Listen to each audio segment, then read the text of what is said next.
जैसा कि मेरा नाम है साहब नटखट, बिना डंडे बिना मात्रा का, उसी तरह की कविताएं होती हैं साहब। ज्यादा दिमाग लगाने की जरूरत नहीं है।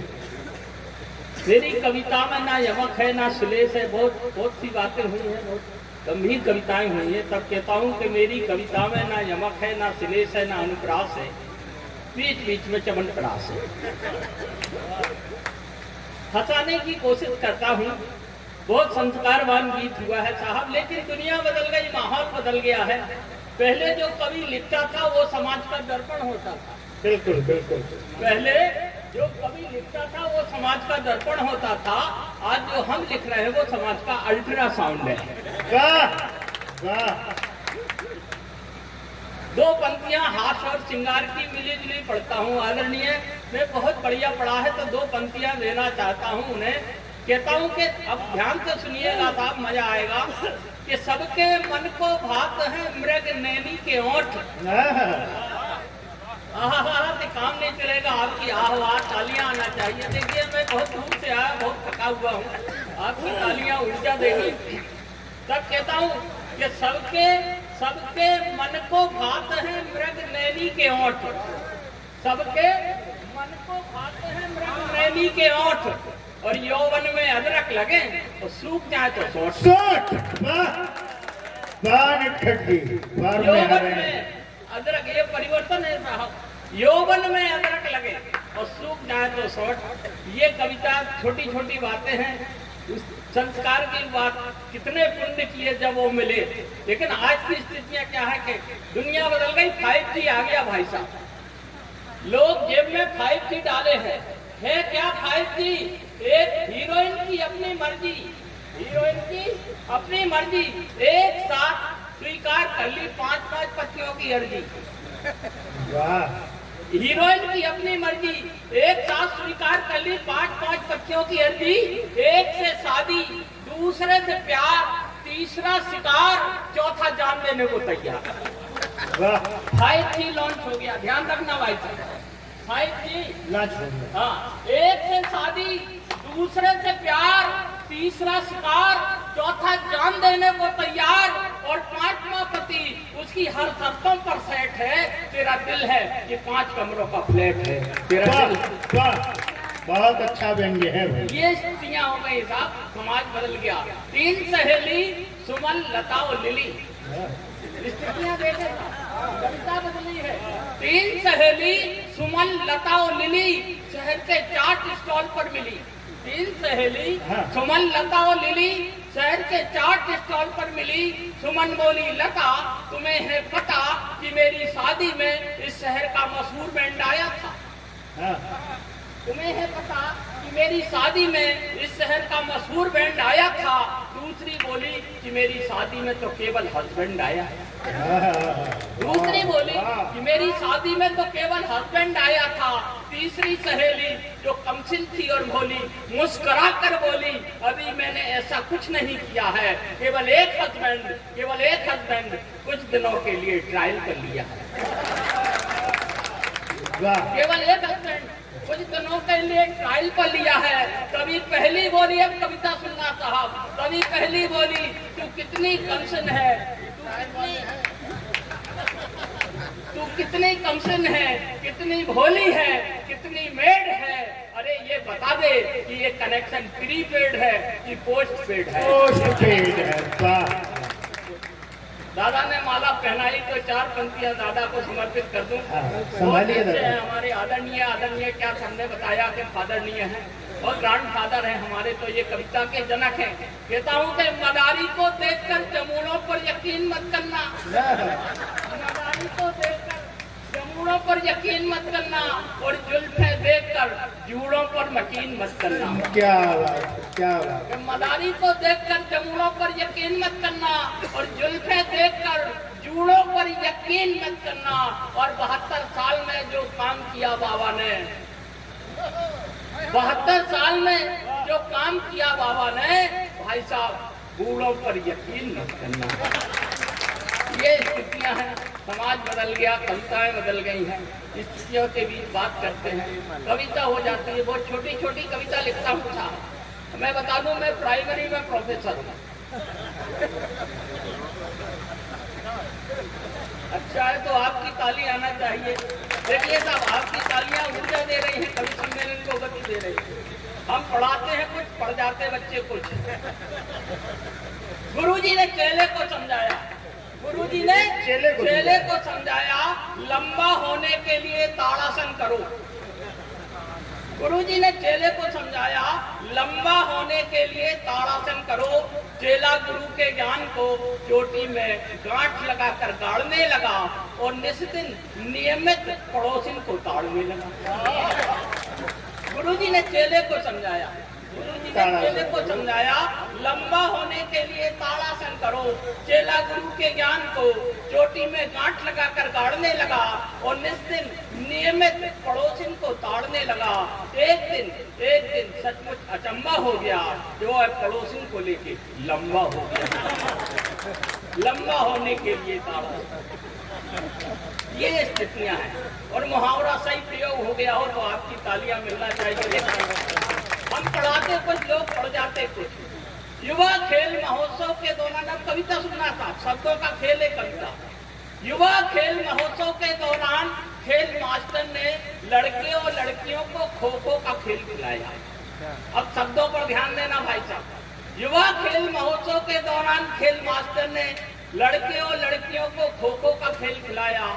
परिणाम एक सप्ताह बाद आया, परिणाम एक सप्ताह बाद आया।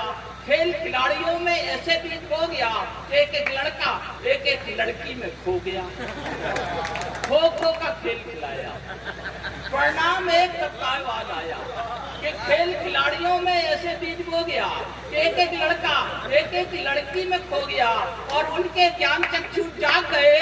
15 दिन में सारे स्टूडेंट भाग गए।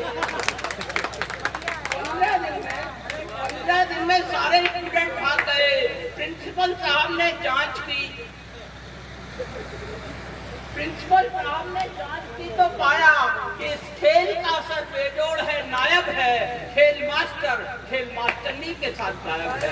खेल मास्टरनी के साथ है।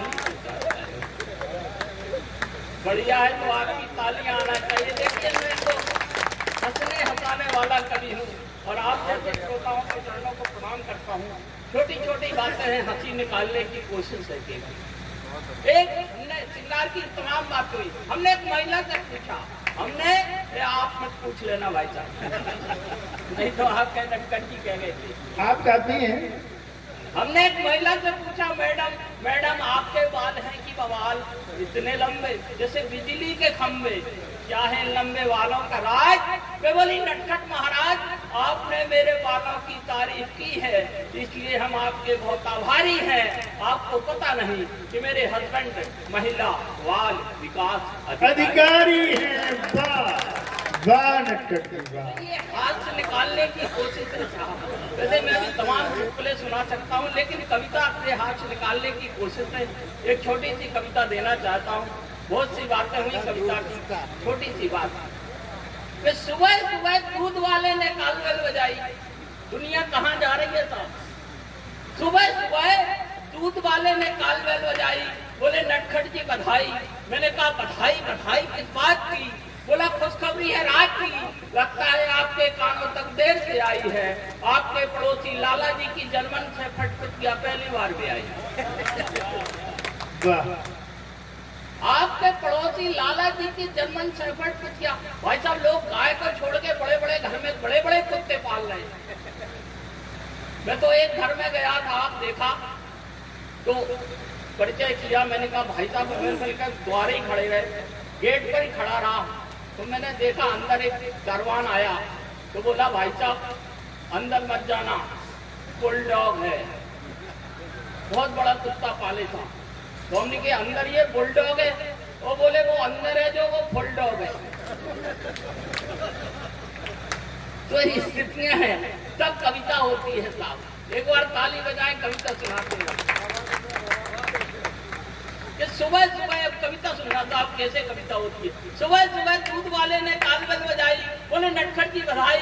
मैंने कहा, बधाई बधाई किस बात की? बोला, खुशखबरी है रात की। लगता है आपके कानों तक देर से आई है। आपके पड़ोसी लाला जी की जर्मन से प्रतिक्रिया पहली बार भी आई है। लाला जी ग्लैड हैं, खुश हैं, एकदम फॉर्म में। भाई साहब बोले डिलीवरी घर पे हुई कि नर्सिंग होम में। लोग जितना अपने बाप का ध्यान नहीं रख रहे साहब, उसका कुत्ते का। ये स्थितियां हो गई हैं। तब महानगरीय संस्कृति को समर्पित करते कविता सुनाता हूँ। खुशखबरी है रात की, लगता है आपके कानों तक देर से आई है। आपके पड़ोसी लाला जी की जर्मन शेफर्ड कुतिया पहली बार भी आई है। लाला जी ग्लैड है, खुश है, एकदम फॉर्म में। भाई साहब बोले डिलीवरी घर पे हुई कि नर्सिंग होम में। अच्छा खाता हो गया हिल्ला, 2000 रुपए का एक पिल्ला। कुत्तों के भाव। अच्छा खाता हो गया हिल्ला, 2000 रुपए का एक पिल्ला। अरे हमने तो एक भैंस पाली थी, पड़िया समेत मर गई। हमने तो एक भैंस पाली थी, पड़िया समेत मर गई। और लाला जी की विदेशी कुतिया की भी गोद भर गई। लाला जी की कुतिया की भी गोद भर गई। लाला जी वास्तव में भगवान है। तभी दूध वाला बोला, उनकी इस खुशी में हमारे टॉमी का महत्वपूर्ण योगदान है। तभी दूध वाला बोला, उनकी इस खुशी में हमारे टॉमी का महत्वपूर्ण योगदान है। अरे ये उसी की मोहब्बतों का किस्सा है। अतः लाला की प्रॉपर्टी में 50% अपना भी हिस्सा है। वाह। अतः लाला की प्रॉपर्टी में 50% अपना भी हिस्सा है। और हिस्से की बात सुनते ही हमारा हिला, आपके कलेजे भी हिल जाएंगे। अरे ये कुत्ते के बच्चे हैं, कोई आदमी के पिल्ले नहीं जो कूड़ेदान में पड़े मिलते। कहाँ से कहाँ को जोड़ा है कविता को। कविता हो गई वो तो सारा एक कविता सुना के स्थान लेता हूँ। नमक, रोज खाने में आप नमक खाते हैं साहब। दादा नमक पर कविता सुन लेना। माया राम जी, बाया प्रकाश जी बैठे हैं और सारे समृद्धशाली और बुद्धिजीवी लोग बैठे हैं। एक कविता सुनाता हूँ, नमक। रोज खाने में नमक खाते हैं साहब। नमक पर कविता सुन लेना। ये हर इमिटेशन रतन हो गया है। हर इमिटेशन रतन हो गया है। स्वार्थ का साधन पतन हो गया है। दोष है सरकार का न समाज का, व्यक्ति का नैतिक पतन हो गया। तब कविता सुनाता हूँ। पहले का आदमी नमक हलाल था। तिवारी जी, पहले का आदमी नमक हलाल था। जिसकी खाता था उसकी 100% निभाता था। आज का आदमी नमक का दलाल है। जिसकी खाता है उसी की गर्दन पर पुस्तरा चलाता है। आज का आदमी नमक का दलाल है। जिसकी खाता है उसी की गर्दन पर उस्तरा चलाता है। ये बात सत्य है नहीं झूठी है। 50% नेताओं की कमर उनके चमचों से टूटी है। 50% नेताओं की कमर उनके चमचों से टूटी है। इस बात का मलाल है आदमी बदला है बेचारे नमक का बुरा हाल। आदमी बदला है बेचारे नमक का बुरा हाल है। कविता सुनना साहब। पहले का नमक 54 किलो हमारे दादा ने खाया। कब कहता हूँ के पहले का नमक 54 किलो मिट्टी युक्त और अशुद्ध था। और खाने वाला आचरण में गौतम था, गांधी था, बुद्ध था। ये ऊंचाई थी साहब इस देश की। तब कहता हूँ पहले का नमक 54 किलो मिट्टी युक्त और अशुद्ध था। और खाने वाला आचरण में गौतम था, गांधी था, बुद्ध था। और आज का नमक triple refined free floor with iodine है। और आदमी पहले से 3 गुना ज्यादा कमीन है। ये गिरावट है। और आदमी पहले से 3 गुना ज्यादा कमीन है। कोई मतलबी है, मजहबी है और मौका परस्त है। कोई पपलू में तो कोई कौआ में मस्त। याद करो। महात्मा गांधी जी ने नमक का आंदोलन चलाया था। महात्मा गांधी जी ने नमक का आंदोलन चलाया था। वो नमक जिसने भी खाया था अपने सारे सुख दुख भूल गया था और हंसते हंसते फांसी के फंदे में दोस्तों ये बात नहीं होगी, मेरे मित्रों ये बात नहीं होगी उस मिट्टी वाले नमक से भारत माता की चरारत हमारे रक्त में मिल जाती थी। जो हमें राजभक्ति और वतन परस्ती का जज्बा जगाता है। इसलिए हे नमक बनाने वालों, हम 2 रुपए की चाय कम क्या, चाय पीना बंद ही कर देंगे, लेकिन आपसे भी अनुबंध लेंगे, कोई ऐसा नमक बनाओ, कोई ऐसा नमक बनाओ जिससे देश में एकता, सद्भावना और सांप्रदायिक सौहार्द का भाव फूले फले, और इस आदमी के कारण कम से कम नमक को तो गाली न मिले।